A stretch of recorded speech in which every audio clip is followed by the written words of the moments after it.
As the end of the year is rapidly approaching, just a few days away, I thought we would take a look back at the top 10 fake news stories of 2016.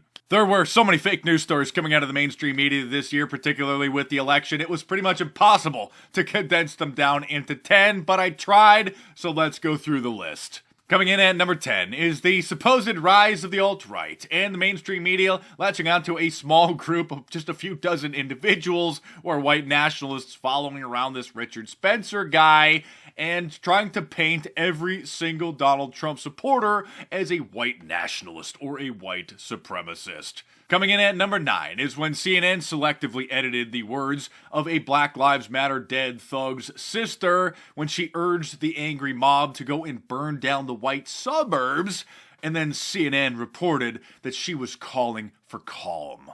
Coming in at number 8 is Keith Scott, the dead thug who came out of his vehicle with this stolen weapon, refusing to drop the gun, and then police shot and killed him. And of course, the Black Lives Matter thugs rioted and said that another innocent man was gunned down by some racist white supremacist police. Police body cam footage showed Keith Scott getting out of the car and clearly holding the gun, and his own wife went to the police to file charges after he threatened to kill her and the children shortly before his suicide by cop stunt. Did I also mention that he did prison time recently for shooting at someone trying to kill them? Coming in at number 7 is the fact that the mainstream media tried to downplay John Podesta's connection to spirit cooking after the bizarre WikiLeaks emails revealed his connections to the strange practice. Coming in at number 6 is the fake news story about the fake gay slur that was supposedly written on the cake that a homosexual bought when he was at Whole Foods,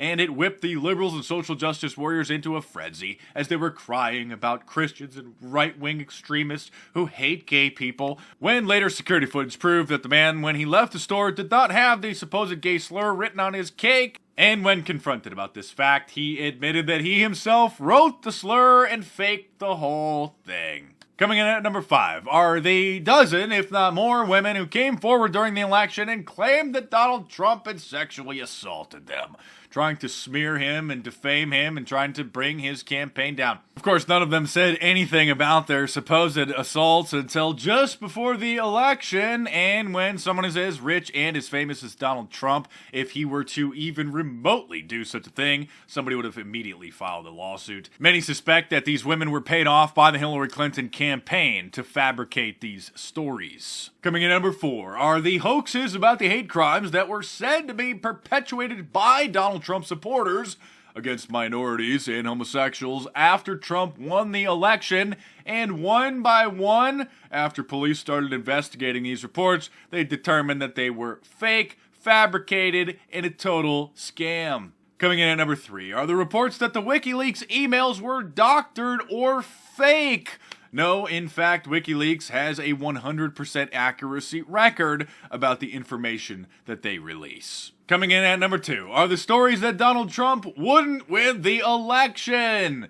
Probably thought this was going to be the number 1 fake news story, but no, it's not. Coming in at a close second, like this CNN report, Trump has a 1% chance to win the nomination. Remember this poll from the Huffington Post, the Huffing Paint Post, Huffing Compost pile? Their model gives Hillary Clinton a 98.1% chance of winning the presidency. Whoops! Coming in at number 1 are the fake news stories about fake news, which popped up immediately after the election as the mainstream media and the liberal establishment are scrambling to try to stop the spread of information through social media networks and save what viewers they have left, and are pointing the finger at people like me, independent alternative news outlets and analysts, trying to shut us down so that the mainstream media is the only source of information. The war on independent news certainly is only beginning, and they're not going to let it go. We're going to see some serious Orwellian censorship, and this is going to be an ongoing battle so that we can continue to have our voices heard, have our information spread, and so that we can even be allowed to use platforms like YouTube, Facebook, Twitter, etc. I'm Mark Dice, thanks for watching. Subscribe to my channel if you're new here and check back every day for new reports. It's been an amazing year for this channel. I thank everybody for subscribing, for sharing the videos, all the feedback, and for everyone watching my back. So thanks again. Have a good new year. Be safe, be smart, stay tuned, and I'll see you soon.